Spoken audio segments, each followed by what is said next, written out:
You spoke, I listened. And this is my reaction to the first book in the Hollow series by Kim Harrison called Dead Witch Walking. The Belated Binge Podcast. Hi, and welcome to Belated Binge. My name's Zach, former radio host and lifelong sports fan, discovering the magic of urban fantasy through iconic series that I nearly missed.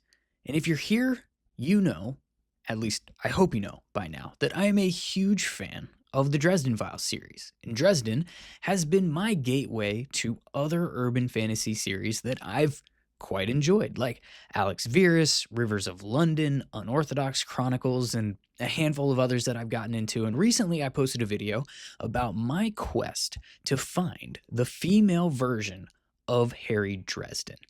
And I'd tried 3 super popular urban fantasies with female protagonists in Mercy Thompson, October Day, and Kate Daniels. I did the first book in each one of those series, and then I came on here and I talked about it. I spent that video, kind of going through not only just like the comparison to the Dresden Files, because that's essentially the core of the show at this point in time, but also, just my thoughts on them as protagonist characters and kind of some questions that I had about how women are treated within the urban fantasy series as protagonists. And I ended that video asking for your recommendations, and you did not disappoint. And by far, the most recommended series that I check out was The Hollows by Kim Harrison. So I did, and I get it. But before I say more, I must warn you that there will be some spoilers in this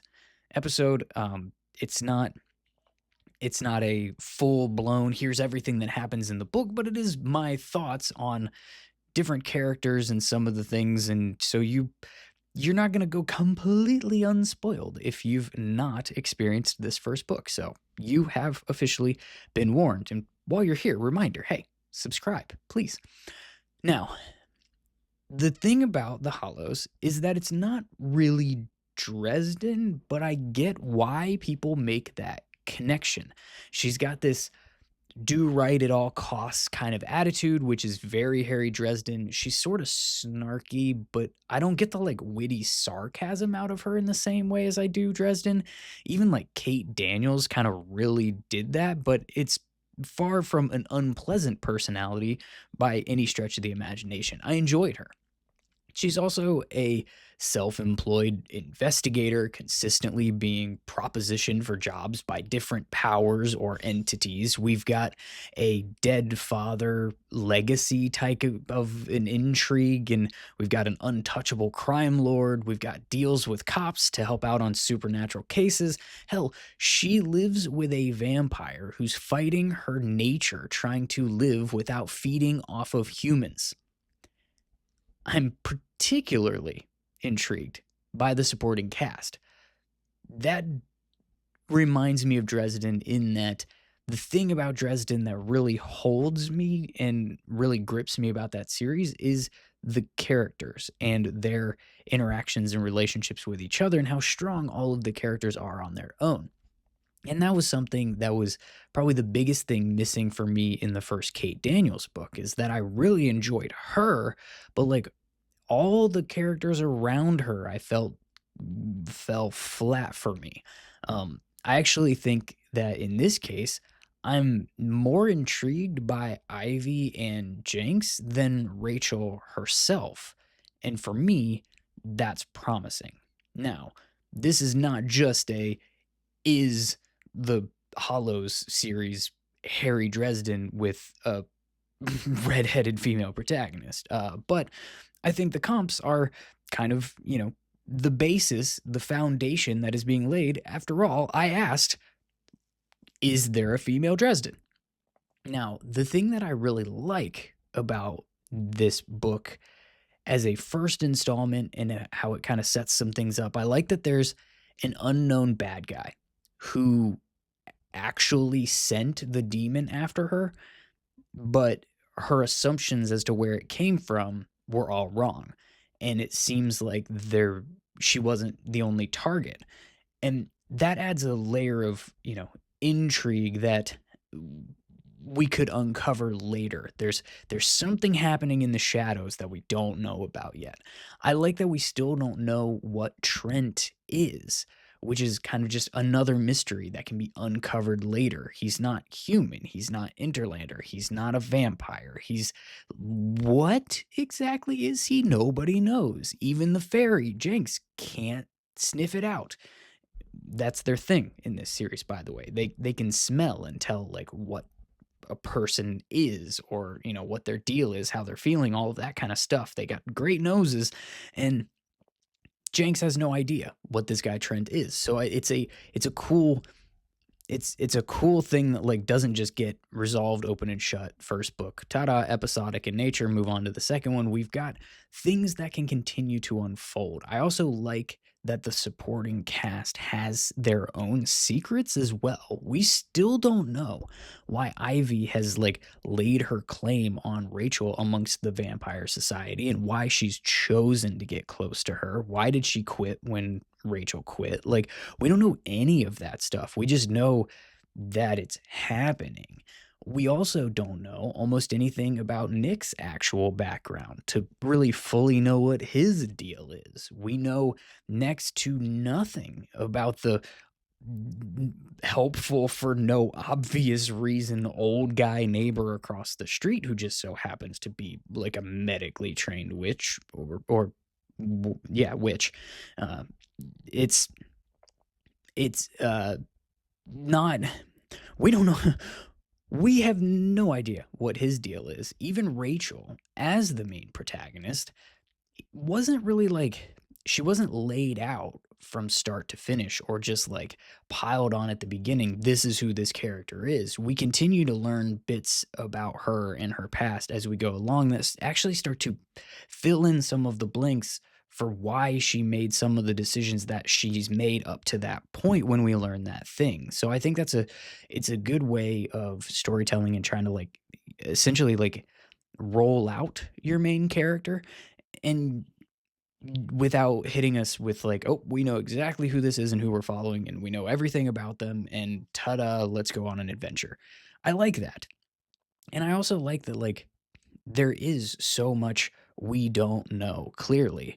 And yet, like with all of these different characters together, we have a fun group of allies that we get to root for as the series goes along, with the possibility that even their motives could take the plot in a lot of different directions. There could be fallouts, there could be strengthenings, there could be, bridges burned. There could be so many different ways that can go, and it wouldn't feel forced because we still have we've kind of, the foundation that's been laid has a lot of different possibilities for where it could possibly go.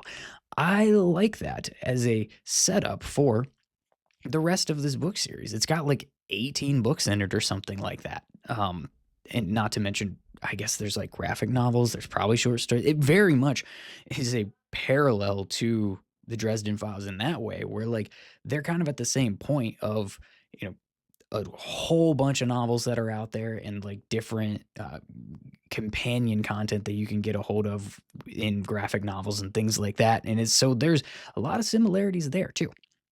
Now, there are a couple of things that I didn't love about this book. It's a shorter list, but I will go into them a little bit, because this is the stuff that I got hung up on a little bit as I went. Just uh, not not egregiously, but these were the things that I was trying to figure out as I was experiencing this book. First of all, Rachel is pretty defensive in nature. She's pretty emotional in her reactions.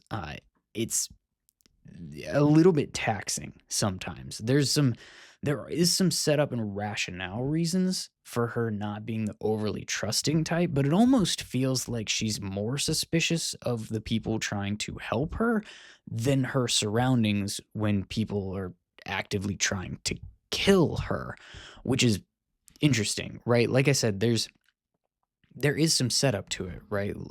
The way that her father died, and that we continue to learn pieces of that as the book goes on. It's not, just that he died on the job, it's that he also died when somebody else that he trusted didn't have his back. And it's not just that he died when somebody else didn't have his back and told her to, not trust people and work alone, but also it had to do with a demon. And so it's a rolling out thing. And so you get kind of where her character is coming from with it, but it is kind of a lot because we keep hitting it, right? Like it keeps happening over and over again. Like the stuff with her and Ivy keeps happening over and over and over again of her getting, scared. Oh my gosh, this vampire is going to try to, maybe she's lying to me and she's going to try to rip my throat out. And we just keep having these and we keep beating our head against that brick wall where the vampire is actually trying to help her the whole time. And she's sort of causing the friction with her lack of trust, and she's a little shrill at times. None of these things ruin the book, but it does make certain moments a little bit repetitive and annoying. I think there's a good chance though that over the course of the 18 books or whatever that are out right now, she's gonna mature and take a more measured approach to things. I think we even started to see it by the end of the book a little bit, but I think there's a great chance for her to do that because keep in mind when you're reading this first book, she's supposed to be like in her mid 20s or something like that, like fresh out of college age. So like some of her mannerisms that are a little bit that feel a little immature or feel a little bit, big in her reactions is, also coming from somebody who's sort of just started the whole like adulting phase of her life. So with time comes wisdom, comes, a little bit more of a grounded approach, you would think. And I think there's a good runway to see her do that. Again, we keep drawing parallels to the Dresden Files. Harry Dresden at the beginning of the series is not the same Harry Dresden that we have in 12 months. He's younger, he is more immature, he is a little bit more reactive, a little bit more brash, a little bit more just like kind of jumping into something without really thinking it through quite as much in comparison to the guy we get later. I assume we're going to have some kind of a similar maturation of Rachel Morgan throughout the Hollows series, which I think will be interesting to see unfold. The other thing that I did, again, not got hung up on, but had to continually try to think about is like the magic doesn't totally make sense to me yet. She has to either go buy a pre-made spell or cook one up like a potion, and all we see her use are amulets and that like allow her to wear it on her and use the spell effects when she activates them by pricking her finger and like getting blood on them or whatever. Or it's like a literal potion that you don't have to drink. You can literally just like douse somebody with it and the effects will take place, I guess. Um, they're all called the same thing. They're all called spells. Like we don't they're at least unless I missed something, it's not like they are categorized differently as you see in some other, magical universes where you see like there's this form of magic is potion making and this form of magic is some kind of evocation. This form of magic is some kind of, whatever.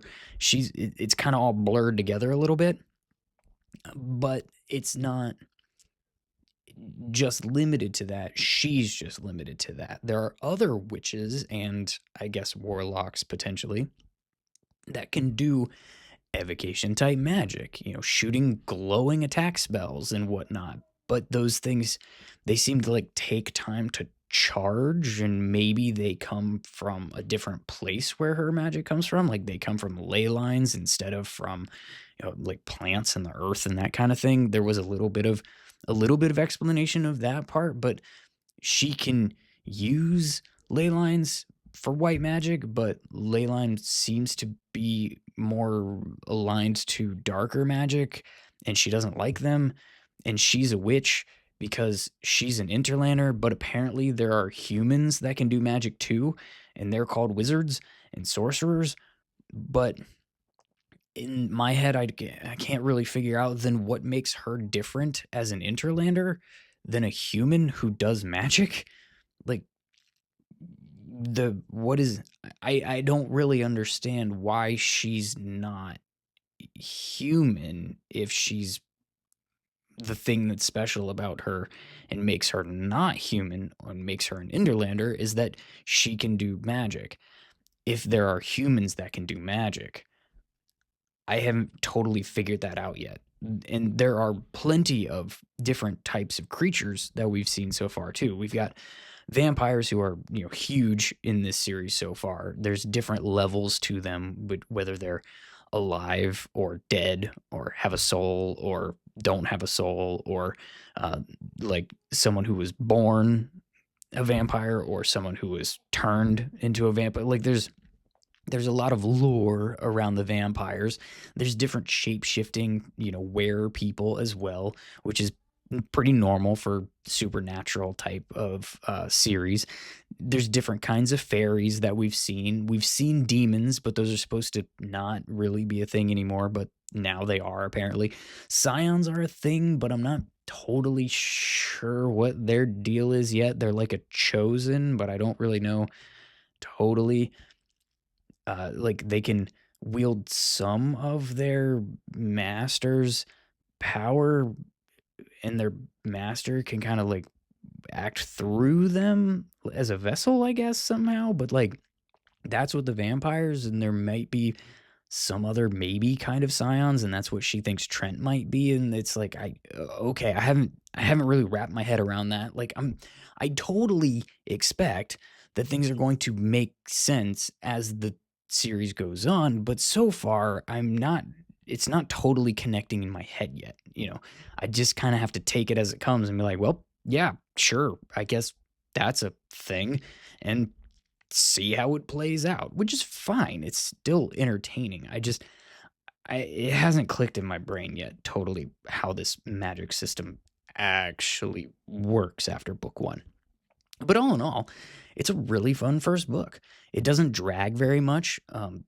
Any annoyances that come are from character decisions, not plot points, and I think that's particularly important for me. That's particularly important. I don't want to be annoyed at the storyline. I want to be annoyed at what the character did.